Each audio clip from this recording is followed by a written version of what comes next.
So I'll let that go for a while, and then eventually I'll come back and form a new heaven and a new earth that will last forever. Wow, that's quite a plan. Yeah, I've been planning this for a while. All right.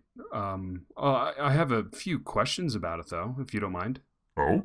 Yeah, actually, I've got some questions about the very first part. When I create the heavens and the earth? Yeah, it's gonna be pretty neat. No, no, it's not the creation part. I mean, that has its problems too, but it's actually not that.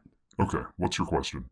Well, it seems like a lot of the stuff that goes wrong with your creation is because of Satan. Yeah, he's gonna be a bad guy for sure. So, how will he go bad exactly? Well, he'll want to be me. He'll be my number one angel and get jealous of my power. So I'll throw him out of heaven and banish him to rule over the earth. Yeah, that's the bit I don't understand. If he turns evil, why don't you just kill him? Kill him? Yeah, you plan on telling the humans that you cannot tolerate evil or sin. In fact, you plan on torturing humans in eternal hellfire for their sins because you literally cannot be around it. So what's your point? So you know everything. You know that after you send Satan down to earth, you'll make a tree of knowledge of good and evil, and Satan will then convince the naive humans to eat it, and that kicks off this whole chain reaction of pain, disease, suffering, and death. I'm not sure I follow. Why not just kill Satan and be done with it?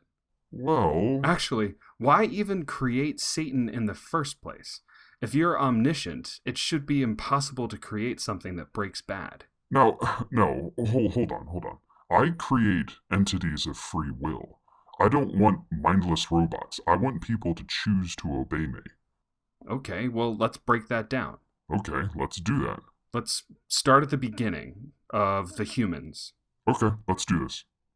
Okay, so you'll create Adam and Eve in the garden, and they and the rest of your creation are going to be perfect. Yeah, it's gonna be awesome. Right. And part of their perfection is that they won't know right from wrong. They'll have no moral understanding at all. Right, morality is my domain. Okay, but then you'll make a tree of knowledge of good and evil, and you'll tell them not to eat it because if they do, they'll suddenly magically be able to know right from wrong. Well, it's not really free will unless they have a choice to make, is it? But that's just it, isn't it? How are they supposed to know that they shouldn't do something if they literally don't know good from bad? I mean, you can tell them not to, but in their naive, incomplete minds, they wouldn't even know that not following orders can be wrong. They won't know what wrong is. Well, I'll just be really stern about it. Like, how? I'll, uh, I'll tell them that if they eat it, they'll die. Is that true? Sort of, in a roundabout way.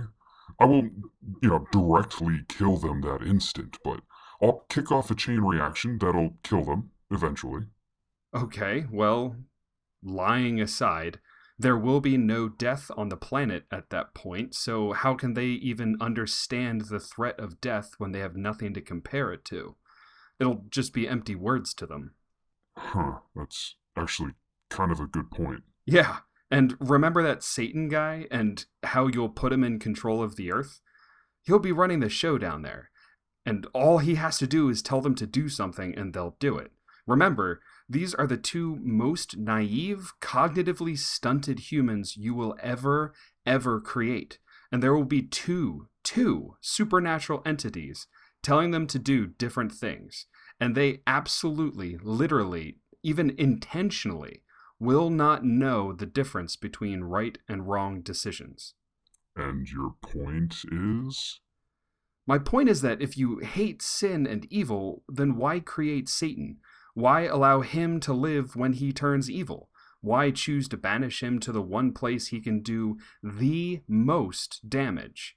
Why create naive, mentally stunted humans? And why provide them with the tools to permanently corrupt the entire future of all of your creation?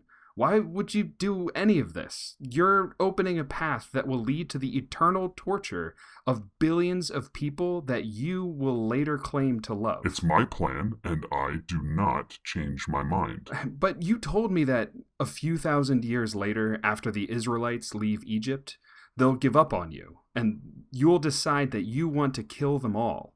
But then Moses will argue with you, and you will change your mind. That aside, Adam and Eve will make up their minds, and that's that. But your own Bible will say that it's a sin to not do something when you know it's right. So? You're no.